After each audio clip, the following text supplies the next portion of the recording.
Greetings, everyone, and welcome to ACEDS Data Unmasked, streaming live on LinkedIn, Facebook, and YouTube. My name is Mike Quartararo. I am the president of ACEDS. Today, we will be joined momentarily by Jeffrey Fleming, who's a managing director with HaystackID. Jeff's been in the IT and cybersecurity space for decades. We'll get into his background a little bit, but before that, I should note that Haystack, of course, is a professional services organization providing e-discovery, information governance, and cybersecurity services throughout the legal community. You can visit HaystackID.com to learn more about their offerings. Haystack, of course, is also an incredible and valued partner of ACEDS, and we like to showcase what's going on with our partners for the benefit of our members and the e-discovery community in general. So every month we're talking with experts like Jeff to discuss some of the latest trends and happenings in the industry. Let's get into it. Jeff, thank you for making time to join us today, and welcome to the broadcast. Yeah, thank you for having me. All right, so for those who don't know anything about you, let's give our listeners a little taste of your career journey. How did you find yourself working in this industry? So I've been with Haystack almost 2 months now. Came over and it was just time for a change. So I was a cloud solutions engineer before I got here. Spent some time as a contract operations director. Fun fact, I've done everything you can do in emergency services at one point in my life. So police, fire, EMS, answer 911 calls. So been a couple different places. And in addition to the full-time side, I've got over 22 and a half years in the Illinois Army National Guard, where I started as a signal or IT operations officer and then transitioned over to cyber branch when the Army stood that up. So I currently sit there as a cyber warfare officer in the Illinois Guard. Yeah, that's fascinating. And thanks for your service, man. The things that you're doing are just way beyond what I could commit to, but I appreciate it, man. Keeping us safe. What motivated you to join Haystack? Shortly it just came down to, after exploring the opportunity, the ability to do awesome things with great people. And so there's some good stuff going on here, and they're really looking to work on advisory services and get that grown into, what I'll call the left of breach space, which is kind of where I live. So compliance, security assessments, preparedness, all that sort of stuff. And sounded awesome. So I figured I'd come over here and give it a whirl. And it's been a great 2 months so far, and I'm looking forward to a lot more. And as far as I can tell, you've worked both for the government and in the private sector. And so does that dual perspective sort of shape how you assess and mitigate cyber risk today?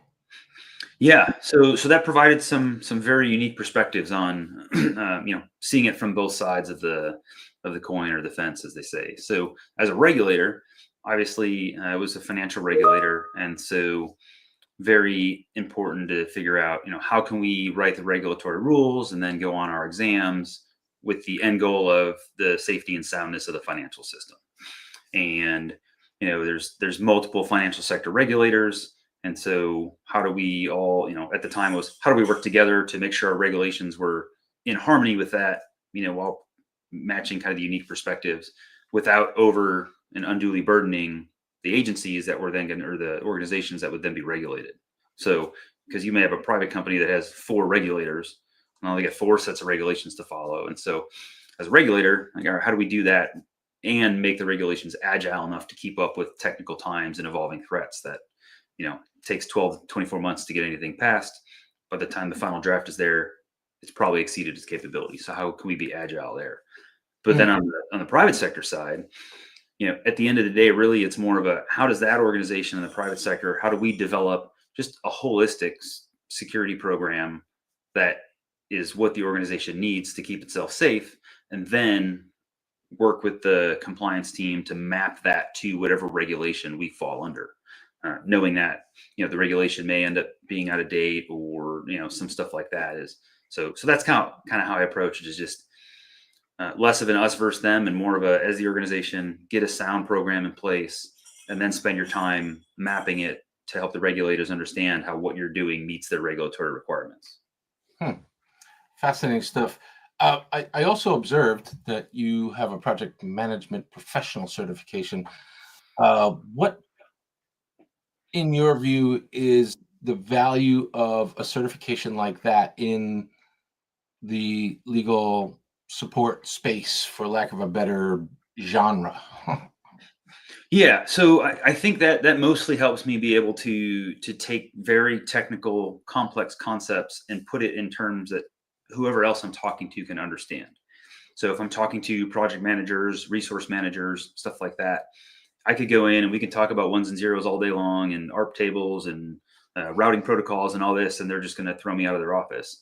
But if I can come in and speak at a topic they know or in terms that they understand, makes the conversation so much better. It gets them involved, helps them understand really what I'm asking for and why the organization needs it, and then why we should support it and they should put resources towards it and things like that. So it's a common lexicon that, regardless of your specialty skill set, whether it's IT, logistics, finance, we can all talk PMP if we have one and be able to relate at least at some level together. Yeah, I find the most sort of useful thing I learned from the PMP program was it certainly enhanced my ability to communicate and to deal with stakeholders at varying levels, because not everybody thinks or talks about things the same way. So communication was the big takeaway for me. But let me ask you this: you led the development, I understand, of a cyber risk program at a Fortune 100 financial company based on quantitative assessments. Now, I've no idea what quantitative assessments are, uh, but I wanted to ask you: what role does that kind of quantification play in helping um, the legal and business teams make better cybersecurity decisions? Yeah, certainly. So again, going back to something they can understand. So generally, as I said, most of the lawyers, the boardroom, and the senior decision makers, they're not going to understand, come in talking ones and zeros and get real keyboard nerdy. So how do you relate that information to them in a way they can understand it? Well, they understand money and they understand risk and they understand loss. So at the time, we were using the organization. We decided on the FAIR methodology, still out there today. It's difficult because there's so much of it that is kind of amorphous or not necessarily. Hey, this is exactly going to be this cost. But there are things you can easily or more easily quantify. For example, if you or when a breach happens and PII is taken, the organization, by U.S. law, is required to offer credit monitoring to anybody whose information was taken. Mm-hmm. So, we could quantify that. Hey, for the first million record, if it was only a million, it was going to be, $25 a record. So, or $25 a person for the credit monitoring. If it went up to 10 million records, they give us a quantity discount. It would drop down to $15 a record. And so that's all well and good, but those are very easily quantifiable. So, hey, million records, $25 a pop, $25 million that we need to set away purely for identity protection. So that's one quantified cost. But then you have the other things. Are we going to bring in? Do we have an incident response team retainer that we're paying? Well, now we need to activate that. What's the minimum cost to get that rolling? Some of the other harder things to figure out are, what's the reputational damage going to be? What is, how many current customers might we lose or future customers might we not get because, this is in the media at the time they were making a decision. And so there's different things like that kind of all get added up. Then you bounce that against what's the likelihood of that happening. So you have to talk to the security teams and kind of go through, hey, how good are our defenses against this? How good are our defenses against that? And that's where it gets, there's some formulas in there, and that's where it gets a little more interpretive than it's not an exact science. There's definitely some art to it, but it at least starts down the quantification path and gets people talking, because either they agree with your numbers and then they can see plain and simple, hey, we're at a 25% risk where, once every 4 years, this breach will happen. And when this breach happens, it's going to cost us X dollars. So if I want to buy $1 million security system that's going to reduce that risk, does it reduce it enough to make the purchase justified? Is kind of where I went with that. If they don't agree with your numbers, which sometimes they wouldn't, it's still okay, because now you're talking to the legal team. You're talking to the marketing team. You're talking to folks that generally aren't in the cybersecurity discussion, so you're still having that interaction. And just that is helpful as well, to get those groups to the table and conversing with one another, so that again, when something happens and those are the folks who need to help you, you're already working together. And for me, it harkens me back to sort of the project management professional and risk management, right? That's like core to what you're doing, it sounds like. But it seems like one of your key strengths is really translating highly technical concepts for non-technical decision makers. Why is that a skill that's so critical in the cyber and legal environment today? And how do you train others? Because you can't be everywhere at all times. You are just one person. How do you train others to sort of navigate that? Yeah, so covered some of it already, but it really goes down to when you're not dealing with cyber people. When you're all cyber folks in a room, it's really easy for us to get nerdy real quick, Yeah. and talking real complex terminology and spot off a bunch of acronyms and things that, if you're not cyber language proficient, your head's going to hurt. You're going to eventually walk away, which is fair. But when there's a cyber incident at an organization, it's not just the cyber technical teams that are involved. You have to have the lawyers there for compliance reasons, other legal reasons, and things like that. You have to have the marketing team there, because at some point your company's going to have to announce it, and best if you can announce it first. And so if they don't understand some of the things that are going on and the words that you're using and kind of what that all means, then it's going to cause you extreme problems. Because they may say the wrong thing, and now, they may use the wrong term in a press release, and now, it could be perceived as your company is covering it up, your company screwed something up, and that's just, then they have to work 6 times as hard to backtrack it and figure out what happened. So, so being able to have everybody in the room, and then also while an incident is happening, typically the folks on keyboard doing the technical work are not going to be the organizational decision makers. Especially at a large, publicly traded entity or something of that. It's going to be, C-level executives, vice presidents, owners, and things like that are going to be making those decisions, because it could greatly impact, is the company around after this or not, depending on how severe the incident is. And so if you're talking to people that aren't cyber technical, and you talk cyber tech terms, they may not understand the risk. They may not make the right decision. They may not know what decision they're making because they're not understanding. And so you have to be able to relate to the decision makers, the organizational risk in a very non-technical standpoint, so that they understand it, they understand their options, and then can make a decision based off of it. And then they'll feel more comfortable at it as well if they understand it. So how do you train people to do it? It's very hard. There's no class for it. The easiest way I found is I just bring people along with me when I go. Just say, hey, just sit in the room and watch. Part of it goes back to, hopefully you've all worked together ahead of time, so you know the ways you can relate it based on hobbies or degree backgrounds or whatever it is. But if not, it's very quickly completely taking it out of the technical realm and explaining it in completely different fashion. And really, as I said, the easiest way to teach somebody is to bring them in, let them sit there and learn. And I've typically found that when I have junior folks in the room, I'm going in, it's as soon as you kind of finish the non-technical risk discussion and you see the look on the leadership faces that aren't technical of, oh, I got it. I now know what this means. Here's the decision I need to make. And it's not technical at all. They just say, yeah, go ahead and do that. Then we go back to the tech teams and talk about it. But for junior folks to kind of see it click on the leadership faces, that's kind of when I typically realize they've now kind of connected the dots, and they can be, I'll say, released into the wild to go give it a shot on their own. And that tracks, Jeff, because 30 years ago, when e-discovery was sort of being born, so to speak, that's exactly what we did. We had people who are skilled at getting data out of systems for discovery purposes, and we obviously needed more people to be able to have those skills, and we would just have them shadow and learn as you go. And the tools and the processes have come so far since then. But I could still see that as a way to train people. Let me ask you this, because you have run the Department of Defense's largest unclassified cyber exercise, Cyber Shield. And it involves everyone from lawyers to public affairs, international partners.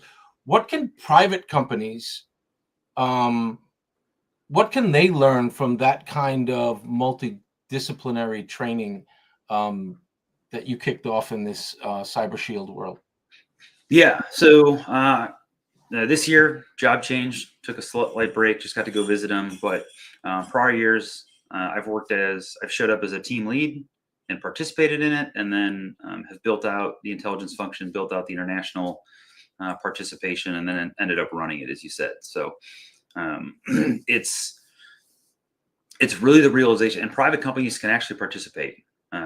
So they can actually go because one of the key things is when we do this guard exercise, we do it in our what we call our state active duty or support to the governor status that we have as National Guardsmen and women. So that's the status we run the exercise in, not as though we're deployed in support of national operations. So in this instance, we're protecting the power grid, we're protecting the railroad networks, we're protecting all that privately owned infrastructure. So the states can bring what are called network owners, which can be private sector folks from companies. We've had that before. We've had CISOs from power companies show up. We've had other leaders from different state level government agencies show up. So I would imagine banks, insurance.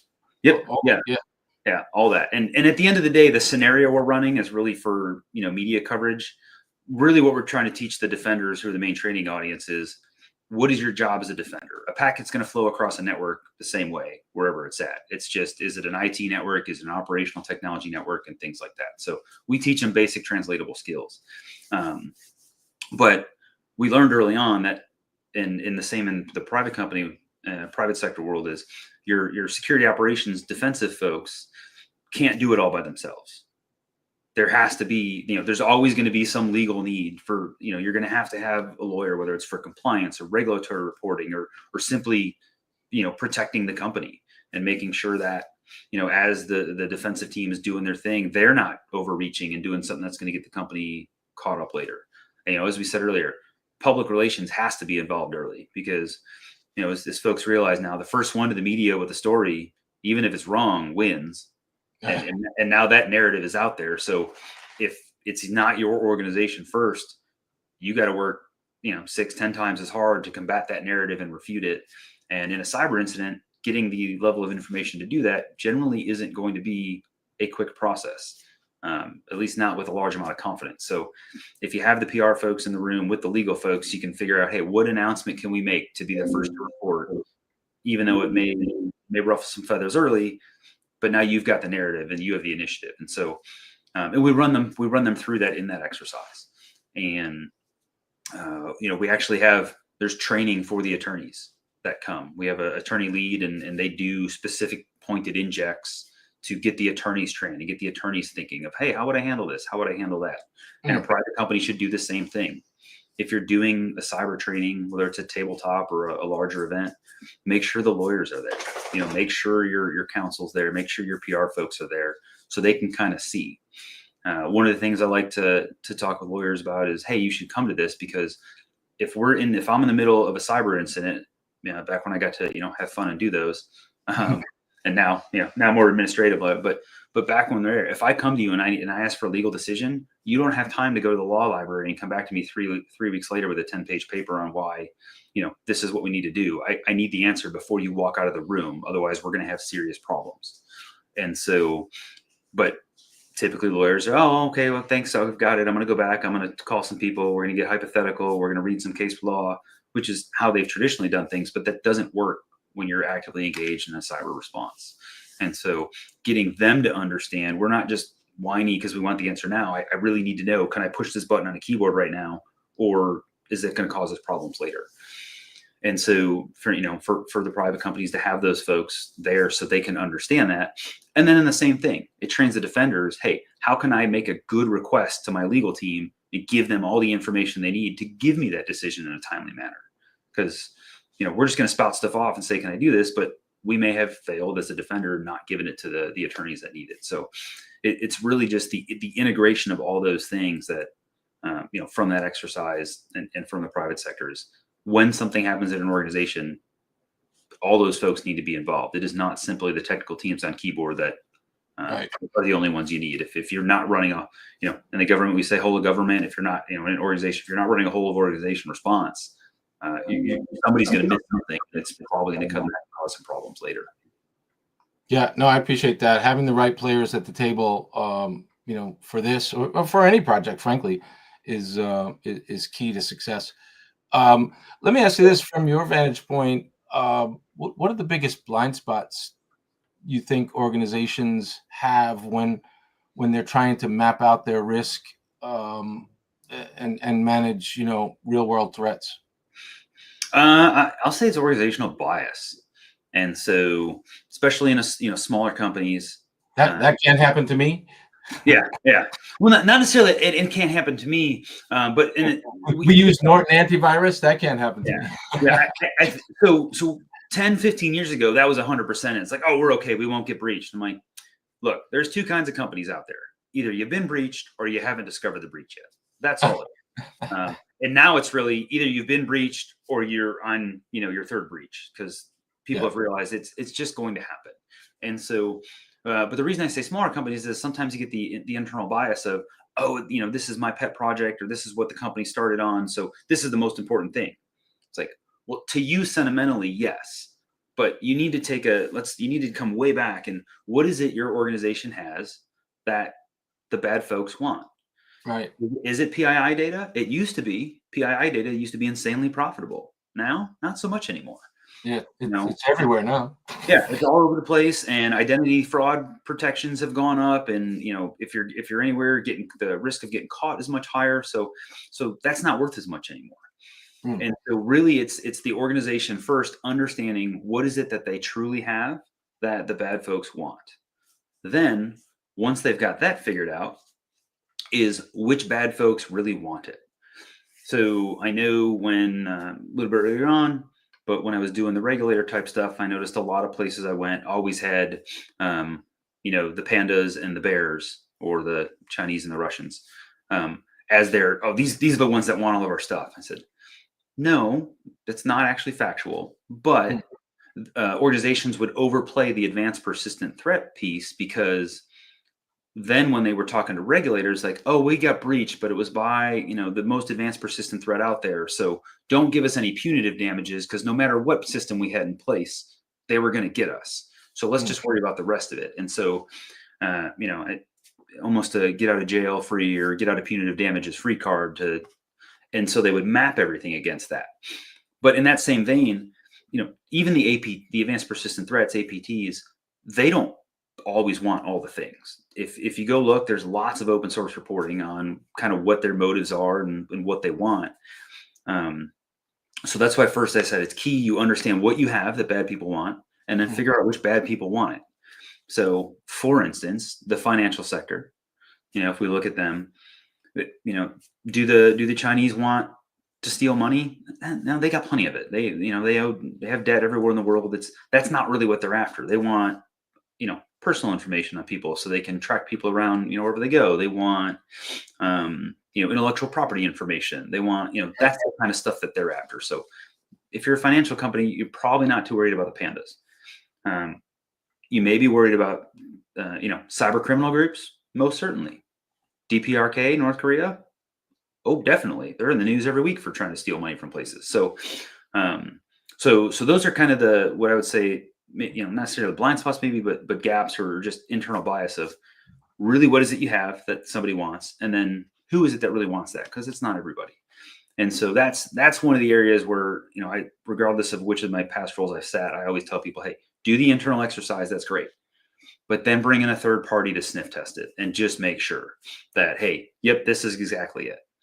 One of the ones that it's faded off a little bit now, more ubiquitous, that hurt a lot of people early was real estate closing companies.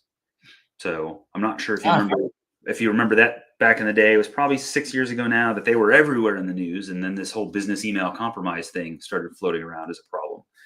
But that was just bad actors figuring it out. I could hack one company or one person and get a small amount, or I can go to places where they aggregate all of that data. So real estate closing companies, M&A law firms, the SEC filing database. Why hack a company to get one release when I can go here and get 100 releases? And Right. so, but if you were at an email or if you were at a real estate closing company, you may think, oh, we have all this data on bank account transactions and social security numbers and wire information. Like, we need to make sure our database is completely secure so that they can get in and get the data. Okay, it sounds good. Not the problem though, because Right. just if they get that data, there's other protections in place that are going to make that a much harder thing to do.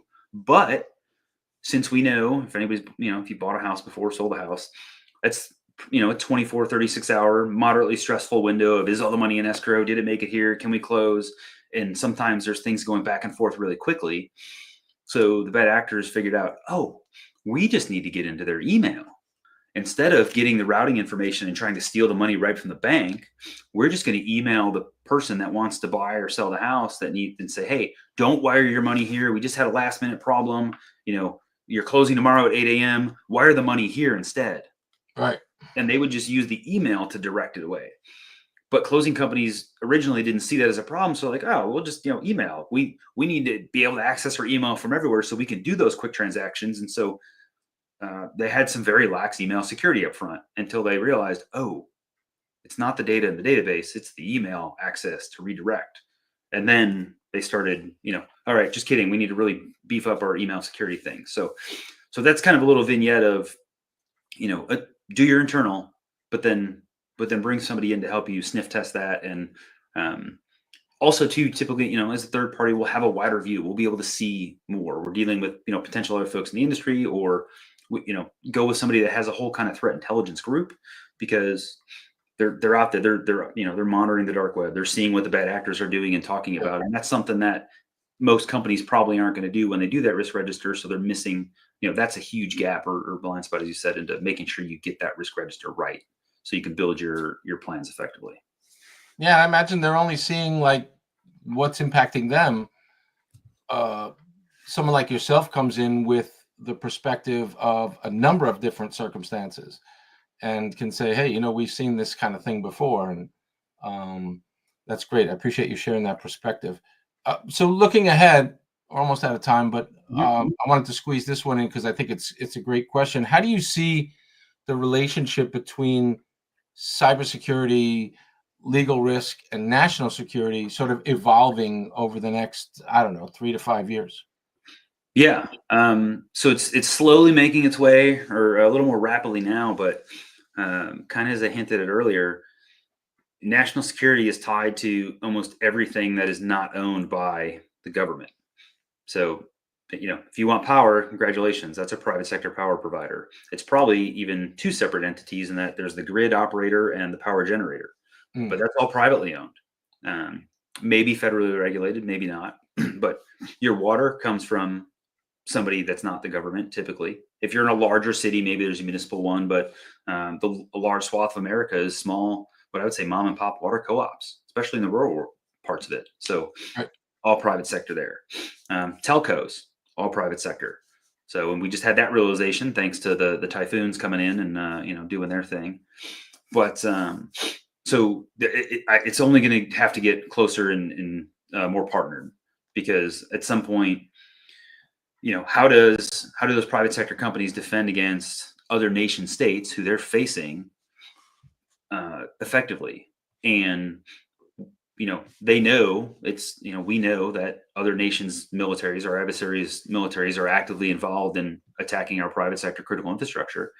So, but how do we then, given the laws that we have currently, use our military to go help defend against another nation's military? This is that's, I don't know where it's going. I know there's probably some discussions happening, trying to figure out, hey, how do, we're going, adversary military against private sector company. How do, and there's things in place where some of that collaboration is happening and occurring and things like that. But I think the relationship's just going to have to grow and get a whole lot tighter as we go forward, because that's only going to continue to get worse and more prevalent as time goes on. So it's going to have to figure out, hey, how can we use, whether it's national assets or other private sector groups and things that don't exist yet, to really ensure the security of the nation. And it's going to involve a lot of lawyers, I'm sure, because there's a lot of legal things that need to get unwrapped and worked out to get that sorted out. So. Yeah, I know for me, every time I see a contractor climbing up a telephone pole near my house, I'm like, I wonder what that guy's doing. Yeah, for sure.